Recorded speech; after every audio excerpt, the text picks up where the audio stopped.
தாவேக்கு ஆட்சி அமைச்ச ஒரே மாசத்துல நாங்க ஊழலை ஒழிச்சிட்டோம் பாத்தீங்களா அப்படின்னு விஜய் அவர்கள் மேடை போட்டு பெருமையா பேசிட்டு இருக்கக்கூடிய சூழல்ல ஜனநாயகன் படம் நாளைக்கு வெளியாகுது. வெளியாக போற படத்துக்கு கவர்மெண்ட் இவ்வளவு ரூபாய்க்கு தான் டிக்கெட் விற்கணும்னு சொல்லி ஒரு ஸ்லாப் வச்சிருக்காங்க இல்லையா? அதெல்லாம் நாங்க மதிக்க முடியாது. எங்க ரேட்டே வேற அப்படிங்கிற மாதிரி டிக்கெட்டை ஒவ்வொரு தேட்டர்லயும் வித்துக்கிட்டு இருக்காங்க. அதான் பிளாக் டிக்கெட்னு சொல்லலாம் இல்லையா? அது தேட்டருக்காரங்களே பண்றாங்க. ஏதோ நம்ம இன்னைக்கு சும்மா பொதுவா குற்றச்சாட்டு வைக்க போறது இல்ல, நேரடியா அந்த தேட்டருக்கே லைவ் விசிட் பண்ணி டிக்கெட் பிரைஸ் கேட்டு ஷாக்கான நம்ம நண்பர் கோகுல் அவர்களும் இருக்காரு. கோகுல், என்ன ஊழலை ஒழிச்சிட்டாங்களா?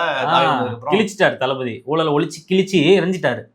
அதாவது கோகுல், இப்போ கவர்மெண்ட் ஒரு டிக்கெட்டுக்கு 200 ரூபாய் தான் வாங்கணும்னு நிர்ணயம் பண்ணியிருக்காங்க பிரைஸ். இதுக்கு முன்னாடி இருந்த ஆட்சிகளில் கூட அவ்வளோதான் வாங்கிட்டு இருந்தாங்க. இப்போ எவ்வளோ பெரிய படம் வந்தாலும், துணை முதல்வர் உதயநிதி படம் வந்தாலுமே 200 ரூபா தான் வாங்கிட்டு இருந்தாங்க. ஆனால் இன்னைக்கு ஒரு தற்குறி நாடா இருந்தா நாடு எப்படி இருக்குன்றதுக்கு காரணம் இந்த டிக்கெட் ஊழல் தான். ஒரு டிக்கெட் எவ்வளோ இருக்குன்னு நினைக்கிறீங்க நீங்க? அதாவது எப்போ நான் ஒரு நார்மல் தேட்டர் கோகுல், உங்க வீட்டுக்கிட்ட இருக்கிறது, நீங்க பிவிஆர் அதெல்லாம் போவேன், நார்மல் தேட்டர்ல ஒரு டிக்கெட் எவ்வளவு இருக்கும்? 150 ரூபா தான் பிரிண்டடா அதுல விலை போட்டிருப்பாங்க, அவ்வளவுதான் இருக்கும். 1800 ரூபா கொளத்தூர்ல இருக்கிற கங்கா சினிமாஸ்ன்ற தேட்டர்ல. நீங்களே போனீங்க? நேத்து நானே போனேன், வித் கால் ரெக்கார்டு. டிக்கெட் வாங்கினவங்களுடைய கால் ரெக்கார்டும் போடுறேன். இந்த முந்தானத்து பாத்தீங்கன்னா டிக்கெட் அப்படியே ஏத்துறாங்க. இந்த லாட்ரி கும்பல் பண்ணும் இல்லையா, அந்த வேல்யூ ஏத்துறது. இந்த டிக்கெட் பிரைஸை இவங்க எப்படி ஃபிக்ஸ் பண்றாங்கன்னு பாத்தீங்கன்னா, கேம்பிளிங் பண்ற மாதிரி, ஒரு குதிரை மீது பந்தயம் கட்டுற மாதிரி, யார் முன்னாடி போறாங்களோ பின்னாடி போறாங்களோ ஏத்தி இறக்குற மாதிரி டிக்கெட் விலையை இவங்க ஏத்துறாங்க. முந்தா நாள் நீங்க டிக்கெட் எடுத்திருந்தீங்கன்னா 800 ரூபாய் ஒரு டிக்கெட். அடுத்த நாள் பாத்தீங்கன்னா 1000 ரூபாவா மாறுது. இன்னைக்கு டிக்கெட்டோட பிரைஸ் 1000 ரூபாய். 1000 ரூபாயில இருந்த டிக்கெட் 1500 ரூபாயில இருந்து 1800 ரூபாய் வரைக்கும் இன்னைக்கு வித்துட்டு இருக்காங்க. யாரு விக்கிறாங்க? இதை தேட்டருக்காரனே விக்கிறான். ஓ, அப்ப தேட்டர்ல இருந்து வாங்கி ஒருத்தர் பிளாக்ல விக்கல, அதையும் பண்றானுங்க. இப்போ காசி தேட்டர்னு ஒண்ணு இருக்கு அசோக் நகர்ல, அதுக்கும் என்கிட்ட எவிடன்ஸ் இருக்கு. அங்க டிக்கெட்டை வாங்கி 900 ரூபாயில இருந்து 1500 ரூபாய் வரைக்கும் யாரு விற்கிறாங்கன்னா, இந்த கட்சி தொண்டர்கள் இருக்கானுங்க பாத்தீங்களா, அந்த ஃபேன்ஸ் கிளப்ல இருந்து அந்த திருட்டு பசங்க இருப்பானுங்க பாத்தீங்களா, அவனுங்க அதை வாங்கிட்டு 1500 வரைக்கும் விற்கிறானுங்க. இவனுங்க தான் மாற்றமான்னு நான் கேட்கிறேன். இதை கவர்மெண்ட் தான் கண்ட்ரோல் பண்ணும். இன்னைக்கு ஒரு மானங்கட்ட ஆட்சி தமிழ்நாட்டுல நடக்குது. இது ஒரு ஊழல்னே கூட இவங்களுக்கு தெரிய மாட்டேங்குது. 100 ரூபா விற்கிற டிக்கெட்டை 2000 ரூபாய்க்கு வித்தா அது எப்படி கோகுல்? இல்ல இப்ப நீங்க குற்றச்சாட்டா சொல்றீங்க, இது பல வருஷமா எதிர்க்கட்சி சொல்லிய குற்றச்சாட்டு தான். என்ன ஆதாரம் இருக்குன்னு கேட்பாங்க. என்கிட்ட இருக்கு, ரெக்கார்டு இருக்கு, இந்த போடுங்க. இது டிக்கெட் எடுத்தியா இல்லையா? டிக்கெட் நேத்து எடுத்துட்டேன்டா. எங்க எடுத்த? கங்கால தான். எவ்வளவு சொல்றானுங்க? அதான்டா கேக்குற. ஏன்டா, என்னாச்சு? இது யமுனா காவிரிலாம் 800 ரூபாவாம். எது, கங்காலியா? ஆமா, யமுனா காவிரில மெயின் ஸ்கிரீன்ல 1000 ரூபான்னா. நீ எவ்வளவு கொடுத்த? 800 ரூபா ஒரு டிக்கெட். ஒரு டிக்கெட் 800 ரூபாவா? ஆமா. யார் வித்தது 800 ரூபாய்க்கு? கவுண்டர்லயே 800 ரூபா தான் தல. டேய், கவுண்டர்ல கேஷ் வாங்குறாங்களா உங்ககிட்ட? ஜிபே பண்ணியா என்ன பண்ண? கேஷ் தான். ஜிபே எல்லாம் வாங்க மாட்டாங்க தல. சரி, தியேட்டருக்காரனே 800 ரூபாய்க்கு விக்கிறானடா. ஆமா, கங்கா மெயின் ஸ்கிரீன்ல 1000 ரூபாய். ஓகே. யமுனா காவிரிலாம் 800 ரூபா ஒரு டிக்கெட். நேத்தே எடுத்த இதெல்லாம்? ஆமா. இன்னைக்கு டிக்கெட் இருக்கா, நாளைக்கெல்லாம் இருக்குமா? மெயின் ஸ்கிரீன்ல இருக்கு, ஆனா தர மாட்டானுங்க. 1000 ரூபாய் டிக்கெட் இப்ப 1500 ரூபான்றானுங்க. எது, கங்கா மெயின் ஸ்கிரீன்லயா? ஆமா. அந்த இத்து போன தியேட்டர்ல எவ்வளவு வாங்குறானுங்க? அதை விட்டுற, ஆல்ரெடி ரிலீஸ் ஆன படத்துக்கே இவ்வளவு வாங்குறானுங்க. ஓகே, இன்னைக்கு நீ எடுக்க போனதுக்கு அதே மெயின்ல எவ்வளவு சொல்றாங்க? இப்போ கீழே 1500, பால்கனி 1800ன்றானுங்க. ஓ, கவுண்டர்லயேடா. இதை வாங்கிட்டு இப்ப வெளியே பிளாக்ல விற்பானுங்க. அதை வேற வாங்குறதே இவ்வளவு வாங்குறானுங்க. அப்ப எவ்வளவு விற்பானுங்க? யாரும் பாக்கல. நீங்க டிக்கெட் எடுக்கிறீங்க, கவுண்டர்லயே எப்படி உனக்கு இவ்வளவு காசு வாங்கிட்டான் தெரியுமா கொடுக்குறான்? கவுண்டர்லயே உட்காந்து கொடுக்குறானா இல்ல என்ன பண்றான்? கவுண்டர்ல வாங்க மாட்டானுங்கடா. சரி, டிக்கெட் எவ்வளவு வேணும்னு கேட்டுக்கானுங்க. ஓகே. அப்புறம் அவங்க உள்ள கூப்பிட்டு எத்தனை டிக்கெட் வேணும் கையில காசு வாங்கிட்டு ஒரு ஆளு தனியா போயிட்டு டிக்கெட் எடுத்து வந்து கொடுக்குறாங்க. இது நம்ம அந்த கண்ணாடி என்ட்ரன்ஸ் செக் பண்ணுவானுங்களே உள்ள போறதுக்கு? ஆமா ஆமா, உள்ள போயிட்டு தான், வெளியெல்லாம் இல்ல. மெயின் ஸ்கிரீனுக்கு இப்படிதான் தரானுங்க. ஊழலை ஒழிச்சிட்டேன், நொட்டிட்டேன், மேடையில் ஏறி பேசுறது, வீடியோ எடுக்கலாம்னு பார்த்தா கூட உள்ள தனியா கூப்பிட்டு தரானுங்க. அதை எப்படி ரெக்கார்ட் பண்ண முடியும்? சரி, கட்சிக்காரனுங்களுக்கு அது என்ன பண்றானுங்க? வாங்குறதே கட்சிக்காரங்க தாண்டா அவ்வளவு காசு கொடுத்து வாங்குறாங்க. கேட்டீங்களா? அதாவது நான் பேசுறது கொஞ்சம் காரசாரமா இருக்கும். ஏன்னா ஊழலை ஒழிக்கிறேன்னு ஒருத்தன் இப்படி மக்கள் தலையில விபூதி அடிக்கிறன்றது பாத்தீங்கன்னா ஏத்துக்கவே முடியாது. ஒவ்வொரு மேடையிலையும் நான் கம்ப்ளீட்டா ஊழலை ஒழிச்சிட்டேன், எல்லாத்தையும் மாத்திட்டேன்னு சொல்ற விஜய் தன்னுடைய துறையில தன்னுடைய படத்துல இவ்வளவு பெரிய திருட்டுத்தனத்தை பண்றது எப்படி ஏத்துக்க முடியுது? இல்ல, இன்னொரு விஷயம் இருக்கு கூகுள். என்னன்னா, இதற்கு முன்னாடி பிளாக்ல டிக்கெட் வித்தீங்களே, உங்க படத்துக்கே first day first show ticket அதிக விலைக்கு வித்தாங்களே, அதெல்லாம் ஏன் தடுக்கலன்னு கேட்கும்போது, அரசாங்கம் எங்க கிட்டயா இருந்துச்சு? நீங்க தானே கவர்மெண்ட்ல இருந்தீங்க. திமுக அரசாங்கம் தானே நடக்குது, அதிமுக தானே கவர்மெண்ட் வச்சிருக்கீங்க. அப்ப நீங்க தான் தடுக்கணும். என் படமா இருந்தாலும் நான் சம்பளம் வாங்கிட்டு போற நடிகர் மட்டும்தான், என்ன நீங்க விட்டுருங்க, இதெல்லாம் சேர்க்கக்கூடாதுன்னு. ஆனா இன்றைக்கு நீங்க நடிகர் மட்டும் இல்ல, நீங்க தான் முதலமைச்சர். உங்ககிட்ட தான் ஃபோர்ஸ் இருக்கு, போலீஸ் இருக்கு. நீங்க நினைச்சா தடுக்கலாம் இல்லையா இந்த பிளாக் டிக்கெட்? இவன் 1 நம்பர் திருட்டு பசங்களா இருக்கானுங்க கூகுள். கட்சியை இப்ப எப்படி விற்கிறானுங்க தெரியுமா? டிக்கெட்டை ஆன்லைன்ல டிக்கெட் நீங்க எடுக்க முடியாது. காட்டு உங்களுக்கு பிளாக் பண்ணிடுறாங்க. சீட்ஸ் இருக்க மாதிரி காட்டும், ஆனா நீங்க புக் பண்ணி பேமெண்ட் எதுவும் பண்ண முடியாது. நேர்ல வர வைக்கிறானுங்க. வர வச்சு என்ன பண்றாங்கன்னா, கவுண்டர்லயும் டிக்கெட் கொடுக்கறது இல்ல, ஜிபே பண்ண முடியாது, எல்லாமே கேஷ். பணத்தை எடுத்துட்டு வா. எந்த ரெக்கார்டு இருக்காது. ஜிபே பண்ணா நமக்கு வந்து நான் காசு அனுப்பியிருக்கேன் பாருங்க நம்ம காட்ட முடியும். ஆனா அப்படியும் இருக்காது. டிக்கெட்டையே எப்படி கொடுக்குறானுங்கன்னா அந்த ரெக்கார்ட்ல கேட்டீங்கன்னா தெரியும், உள்ள கூட்டிட்டு போயிடுறது, கேமரா இல்லாத சைட்ல கூட்டிட்டு போயிட்டு ஒரு பர்சனை கூட்டிட்டு போயிட்டு எத்தனை டிக்கெட் வேணும்னு சொல்லிட்டு கேஷை வாங்கிட்டு டிக்கெட் கொடுக்குறாங்க. நான் என்ன சொல்றேன்னா, இந்த தற்கூரிகளை பார்த்து கேட்கிறேன், 2000 ரூபா 1500 ரூபா கொடுத்து எவனாவது படம் பார்ப்பானாடா? எல்லாரும் கூலி வேலை செய்யற பசங்க கூகுள், பெயிண்ட் அடிக்க போறவன், டெலிவரி வேலை பண்ற பசங்க தான் நேற்று நைட்டு வந்து நிக்கிறானுங்க அந்த கங்கா தேட்டர் வாசல்ல. இவ்வளவு கொடுத்து பார்க்க வேண்டிய தேவை எங்க இருந்து வந்துச்சு? நிச்சயமா நாட்டுல வந்து இதுக்கு முன்னாடி ஆட்சிகள் ஊழல் பண்ணிட்டாங்க, கொள்ளை அடிச்சிட்டாங்க, மணலை திருடுறாங்க. அப்ப இதுக்கு பேர் என்ன? இதுவும் திருட்டு தானே.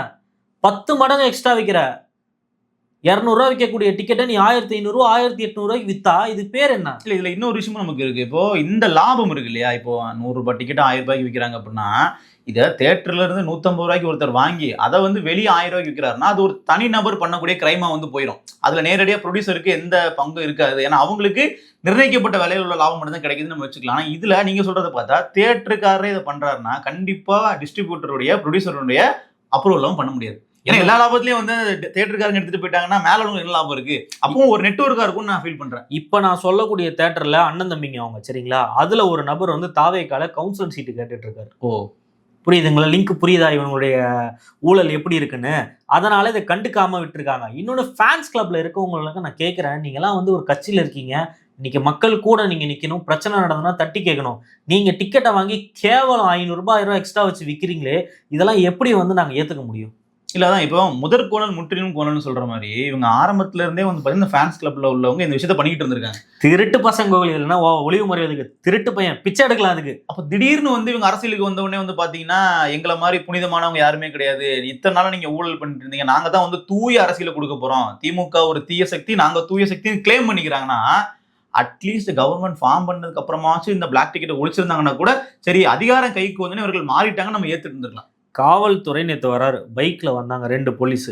என்கிட்ட மைக்கோட ரெக்கார்ட் இருக்கு கூகுள். 2 பேரும் கேட்குறாங்க, என் கூட இருந்த பையன் வந்து அந்த போலீஸ்க்கு தெரிஞ்ச பையன், என்னப்பா இந்த பேர் சொல்லி, என்னப்பா என்ன எவ்வளோ போகுது டிக்கெட்டுன்றான். அவன் சொல்கிறான், அண்ணா நேற்று வரைக்கும் இவ்வளோ இருந்ததுன்னா இன்னைக்கு 1500 1800 போகுதுன்னா அப்படின்றான். போலீஸு இவ்வளோலாம் கொடுத்து ஏன்டா பார்க்குறீன்னு போகிறாங்க. காவல்துறைக்கு தெரிஞ்சு நடக்குது. ஓகே, இந்த ரெக்கார்டு இருக்கு. நான் சும்மாலாம் பேசல, வழக்கு போகிறதுனா போடுங்கடா தற்கூரிகளா, எல்லாத்துக்கும் ரெக்கார்டு இருக்கு கூகுள். அப்போ இவங்க தெரிஞ்சேதான் அதை வந்து பண்றாங்க.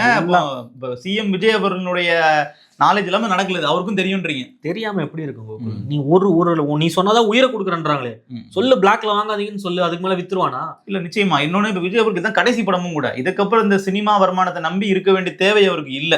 இப்போ 300 கோடி சம்பளத்தை விட்டு வந்தாரு, 200 கோடி விட்டு வந்தாருலாம் சொல்றாங்க இல்லையா. இப்போ அதை விட அவருக்கு ஒரு பெரிய ஸ்டேச்சர் இருக்கு. இந்த காசுலாம் அவருக்கு ஒரு சும்மா சில்லற காசு மாதிரி சொல்ல போனா. விஜயே சில்லற தான் கூகுள். இல்ல நான் என்ன சொல்ல வரேன்னா, இந்த காசு வந்து ரொம்ப சின்ன காசு, 200 கோடி 300 கோடிங்கிறதா சின்ன காசு. ஆனாலும் ஏன் வந்து அதுல அவங்க வந்து ஒரு பெரிய கலெக்ஷனை வந்து பார்க்கணும்னு நினைக்கிறேன். விஜய் வந்து பாக்கெட்ல இருந்து 10 ரூபா விழுந்துச்சுன்னா நீங்க நைட்டு தூங்க மாட்டாரு. நீங்க பாக்குற விஜய் வேற, நீங்க நினைக்கிற விஜய் வேற. உடனே சொல்லுவானுங்க ஏழைகளுக்கு எவ்வளவு பண்ணியிருக்காரு, மாணவர்களுக்கு எல்லாம் பண்ணி, அதெல்லாம் செட்டிங். கடைசி 2 வருஷம் ஜான் ஆரோக்கியசாமி என்னென்னலாம் பண்ண சொன்னாரோ அது எல்லாத்தையும் பண்ணவர் தான் இந்த விஜய். ஏன் இந்த வருஷம் கொடுக்கல? நீங்க நினைக்கிற மாதிரி விஜய் ஒன்றும் மக்களுக்காக வாரி வழங்குற எம்ஜிஆர்லாம் கிடையாது, கேப்டன் விஜயகாந்த்லாம் கிடையாது. விஜய் ஒரு கஞ்சான். இப்ப அதான் வந்து தாய்மாமன் திட்டம்லாம் சீரெல்லாம் கொடுக்குறாங்களப்பா. இப்ப என்ன உங்களுக்கு தாய்மாமன் தங்க முதல்னா தளபதி உங்களுக்கு 22 கேரட்ல போட போறாரா? அது 14 கேரட்டோ 12 கேரட்டோ தான் சொல்றாங்க. ஒரு கிராமே வந்து பாத்தீங்கன்னா 5500 கிட்ட தான் ப்ரொக்யூர் பண்றாங்க. அதே அப்போ அது எந்த அளவுக்கு ரொம்ப ஒரு தங்க முலாம் பூசின ஒரு மெட்டல் மாதிரி தான் இருக்கும்னு நினைக்கிறேன். தங்கமா லைட்டா தங்கத்தை 2 இது அடிச்சு விட்டு வேலை என்னென்ன கலக்க முடியுமோ கலந்துருவாங்க. அதுவும் வந்து அனைவருக்கும் கொடுப்பனர். அனைத்து குழந்தைங்களுக்கும் பிறக்கக்கூடிய, தமிழ்நாட்டுல எந்தெந்த குழந்தைங்களாம் பிறகுறாங்களோ கிராமத்துல பிறக்கக்கூடிய குழந்தைங்களுக்கு கூட கிடைக்கும்னாரு. ஆனா இன்னைக்கு அரசு மருத்துவமனையில பிறக்கக்கூடிய குழந்தைங்களுக்கு தான் வந்து கொடுப்பன்னு சொல்லியிருக்காரு. இவ்வளோ நடக்குதுங்க. இந்த டிக்கெட் ஊழல் வந்து பாத்தீங்கன்னா இது மட்டும் இல்ல, ரோஹிணி தியேட்டர்ல விற்கிறாங்களாம் பிளாக்ல. ரோஹிணி தியேட்டர் ஓனரே வந்து பாத்தீங்கன்னா இது வந்து செவி வழி செய்தி. அந்த ரேவந்த் ரொம்ப மோசமான, இப்ப வழக்கூட மேல போடுவான். செவி வழி செய்தி நான் சொல்றேன். அவர் வந்து ஒரு தொகுதியோட எம்எல்ஏங்க. நான் ரோஹிணி தியேட்டருக்கு மூவி ரிவ்யூ எடுக்கும் போதெல்லாம் போயிருக்கேன். தொகுதியோட எம்எல்ஏ உனக்கு டவுன் டு எர்த்லாம் கிடையாது. திமிருடைய உச்சத்துல இருப்பான் ரேவந்த். திமிரு தூக்கி இப்படி காலை தூக்கி இங்க வச்சுன்னு இருப்பான்.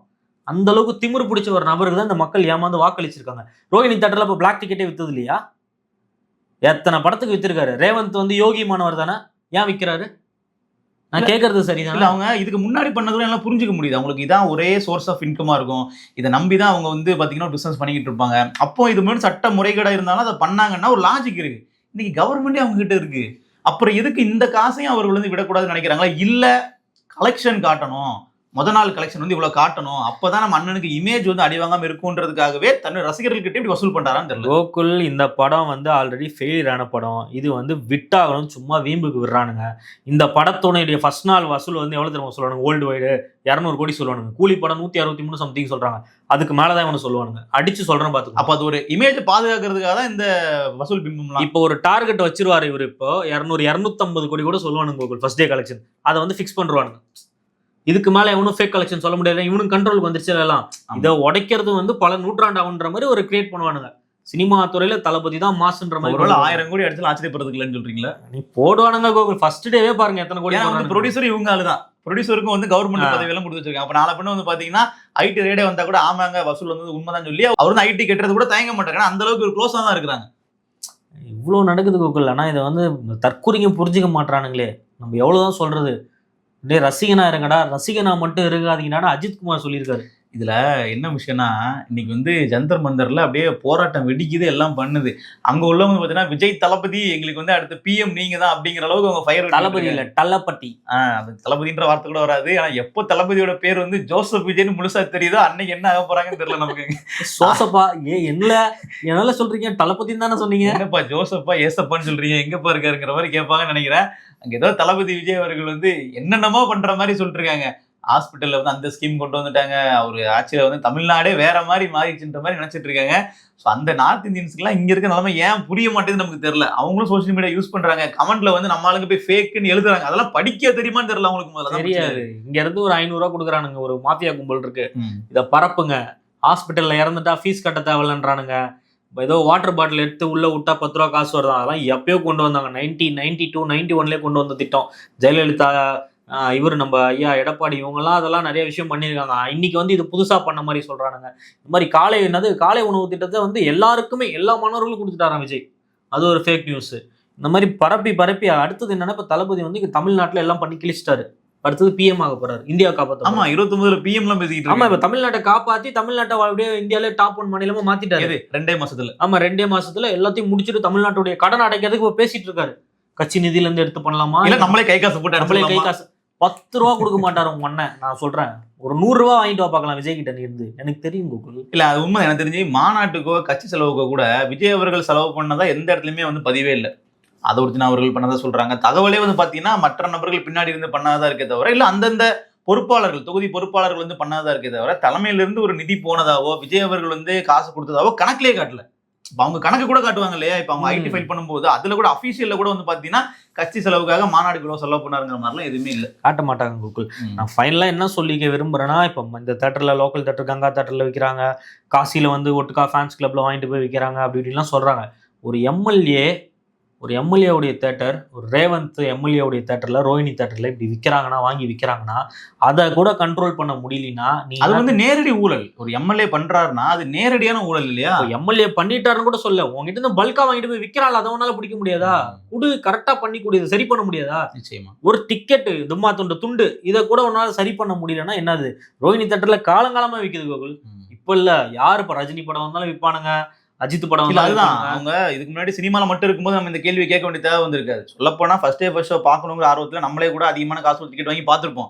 ஆனா இன்னைக்கு உங்க கையில ஆட்சி அதிகாரம் இருக்கு அப்படிங்கும்போது நம்ம அதை கேள்வி கேட்க வேண்டியதா இருக்கு. இது தப்புன்றத பேச வேண்டியதா இருக்கு. ஏன்னா இது நாளைக்கு எல்லா துறைகளையும் தொடரும். இதுல நீங்க பணம் வாங்கி பழக்கப்பட்டீங்க அப்படின்னா நாளைக்கு உங்க துறைகள்ல இது மாதிரி விநியோகம் பண்ணக்கூடிய ஒரு இடம் வருது, இல்ல ஒரு ஸ்கீம் வருது அப்படின்னா நீங்க அங்கேயும் பணம் வாங்க மாட்டீங்கன்னு நாங்க எப்படி நம்புறது? ஆக்சுவலா என்னன்னா, இங்க வந்து டிக்கெட் எடுக்கிற பசங்கலாம் வந்து பாத்தீங்கன்னா ரொம்ப கஷ்டப்படுற பையன். எவனும் வந்து ஒரு பங்களால இருக்கும், BMW வச்சிருக்கோம், வந்து ஒரு லைன்ல வந்து டிக்கெட் எடுக்க மாட்டான். ஒரு சாதாரண பையன், ரொம்ப அடித்தட்டு மக்கள்னு சொல்லும் பாத்தீங்களா, அந்த மாதிரி கஷ்டப்படுற பையன் வந்து உங்ககிட்ட வந்து 1800 ரூபா கொடுக்குறான ஒரு டிக்கெட்டுக்கு, அதை வாங்கி சாப்பிடணுமான்னு நான் கேட்கிறேன். இந்த தேட்டர் ஓனருக்கா இருந்தாலும் சரி, விஜய் கட்சியை சேர்ந்தவர்களா இருந்தாலும் சரி, இதெல்லாம் கூட ஒரு பக்கம் தள்ளி வைக்கலாம். அமைச்சர்னு ஒருத்தர் இருக்கான் கூகுள், மரியாதை கொடுக்க மாட்டேன் கூகுள். ஏன்னா என் குடும்பத்தை வந்து இவனுக்கு திட்டுறாங்க, நான் விஜய் பத்தி பேசுறான், நான் காட்டுறேன், அந்த கமெண்ட்ஸையும் காட்டுறேன். நான் மரியாதையை கொடுக்க மாட்டேன். டிவிக்கில் என்னைக்கு நீங்க மக்களுக்கு சொன்ன வாக்குறுதியெல்லாம் செய்றீங்களோ அன்னைக்கு தான் நான் மரியாதை கொடுப்பேன். அமைச்சர் TK பிரபு, பல் டாக்டர். ஆமா, எங்க போனாலும் 8 கேமரா இருக்கும் பின்னாடி. கனிமூலத்துறை அமைச்சர். பாத்ரூம் தவிர எல்லா இடத்துலயும் கேமரா வைப்பாரு. சரியா? மேபி ஃபியூச்சர்ல வந்து நல்லா ட்ரெண்ட் ஆயிடுச்சுன்னா பாத்ரூம்ல கூட வச்சுட்டு பேசுவாரு. அந்த அமைச்சர் போயிட்டு ஒரு வீட்டுல போயிட்டு ஜனநாயகன் படத்தோட போஸ்டர் ஓட்டுறாரு. இதெல்லாம் தமிழ்நாட்டுல இப்படி நடந்திருக்கா? இதுக்கு முன்னாடி. நிச்சயமா அது ரொம்ப ஒரு மோசமான விஷயம் தான். ஒரு அமைச்சர் அது நீங்க அமைச்சர் ஆகிறதுக்கு முன்னாடி என்னமோ பண்ணிட்டு போங்க, அமைச்சர் ஆனதுக்கு அப்புறம் அதுக்கான மக்கள் பொறுப்போட செயல்படணும் இல்லையா? நீங்க மக்களுடைய பிரதிநிதி, நீங்க ஒண்ணு பண்றீங்கன்னா காரைக்குடி மக்கள் பண்ணதான் கணக்காகும். அப்ப காரைக்குடி மக்கள் இதுக்காக தான் ஓட்டு போட்டா நம்ம எடுத்துக்கலாமா? இது ஒண்ணு. இன்னொரு அமைச்சர் லீவு கேக்குறாருப்பா. அதுக்கப்புறம் இன்னொரு பேட்டி கொடுத்துருக்காரு. நான் லீவ் எல்லாம் கேட்கலங்க, அதெல்லாம் ஃபேக் நியூஸ்ன்றாப்ல. பொய். அவர் லீவு கேட்கல. நீங்க படத்துக்கு போவீங்களா மாட்டீங்களா? நாளைக்கு நீங்க படத்துக்கு போன மாதிரி வந்துச்சுன்னா நம்ம என்னன்றதை பாத்துக்கலாம். பாப்போம். இன்னொன்னு இருக்கு பாருங்க, இட்டுன்னு போயிட்டு இட்டுன்னு வருவேங்க, திருவிழாவா கொண்டாடுங்களாம். ஏற்கனவே கருப்பர் வாரிசு துணிவு படம் வந்தப்போ இந்த மாதிரி பண்ணி தான் ஒரு பையன் வந்து என் கண்ணு முன்னாடி டேங்க் லாரியில இருந்து கீழே விழுந்து இறந்தான் அந்த இடத்துல. அவனுக்கு எந்த நடிகனும் போய் உதவல. அஜித் ஃபேன் தான். அவன் அஜித் போய் பார்த்தாரா? பார்க்க மாட்டாரு. அவங்க அப்பா அம்மா அவனை ஹாஸ்பிட்டல் தூக்கி அலையறாங்க. கூகுள் நம்ம இந்த ரோட்ல சம்திங் எக்மோர்ல தான் நினைக்கிறேன், ஏதோ ஒரு ஹாஸ்பிட்டல் அவனை சேர்க்கல. படம் வரும்போது அந்த பையனை சேர்க்கல, காசு இல்லைன்ட்டு. எந்த நடிகர் வந்து உங்களுக்கு கொடுப்பாங்க? உங்க உயிர் போயிடுச்சுன்னா உங்க அப்பா அம்மாக்கு தான் கஷ்டம். அந்த பையனோட ஃபேமிலி யாருமே பார்க்கலையே போயிட்டு. நிச்சயமா. ஸோ இந்த லட்சணத்துல தான் இருக்கு. இளைஞர்கள் புரிஞ்சு வெளியில வாங்க. நீங்க வந்து விஜய் ரசிகர்கள்ட்ட ஒரு கேள்வி கேட்டு நம்ம முடிவு செய்வோம் அந்த வீடியோ. விஜய் ரசிகர்கள்ட்ட என்ன கேள்வி கேட்கலாம்? விஜய் ரசிகர்கிட்ட எது கேட்டாலும் அவனுக்கு புரியாது கூகுள். அவனுங்களுக்கு வந்து பாயிண்ட் கம்மி, 6 அறிவு கிடையாது, 5 அறிவு தான். இந்த வீடியோல கூட நம்ம என்ன சொல்ல வரன்றதை புரிஞ்சுக்க மாட்டான். தற்கூரி உன்னோட காசை வேஸ்ட் பண்ற நீ அப்படின்னு சொன்னா அதை புரிஞ்சுக்க மாட்டான். இப்ப எனக்கு கீழே வந்து திட்டுவானுங்க எவனாவது பார்த்தா. திமுக பீரியட்ல நீ என்ன பண்ணிட்டு இருந்த, அந்த பீரியட்ல என்ன பண்ணிட்டு இருந்த, திமுக ஊழல்னு சொல்லிட்டு தான் இப்ப நீங்க வந்திருக்கீங்க. உன் கட்சி வந்ததுக்கு அப்புறம் பிளாக் டிக்கெட் வைத்தா அப்புறம் எப்படி நம்ம என்ன பேசுறது? நிச்சயமா இதற்கான பதில நான் வந்து விஜய் ரசிகர்கள், தாவேகா தொண்டர்கள் கிட்ட நான் எதிர்பார்க்கிறேன். பாயிண்ட் கம்மி கோகுல். அவனுங்கள்ட்ட பதில எதிர்பார்க்க முடியாது கோகுல். நீங்க போட்டுட்டு நம்ம மனசுல இருக்கிற கோவத்தை வந்து வெளிப்படுத்துறோம். ஆனா இதுக்கு வந்து அவங்க கிட்ட ஒரு ப்ராப்பரான இது வராது. இதுல எப்படி குத்தம் கண்டுபிடிக்கலாம்? என் தளபதி நீ எப்படி வாப்போன்னு சொல்லுவ? தளபதி எப்படி நீ பேர் விட்டு கூப்பிடுவ? அவ்வளவுதான். இப்ப நம்ம டிக்கெட் மேட்டர் அவன் காதுல விழுகாது. இதுல நான் எங்கெங்கெல்லாம் வாப்போன்னு சொன்னோம், எங்கெல்லாம் தற்குதின்னு சொன்னா அதை மட்டும் தான் எடுத்துப்பாங்க. சரி, பொறுத்திருந்து பார்க்கலாம் என்ன பதில் சொல்றாங்கன்னு. பல கருத்துக்களை வந்து பகிர்ந்து கொண்டீங்க, சில ஆதாரங்களையும் காமிச்சிங்க. வந்து பேசுனதுக்கு ரொம்ப நன்றி. நன்றி கோகுல்.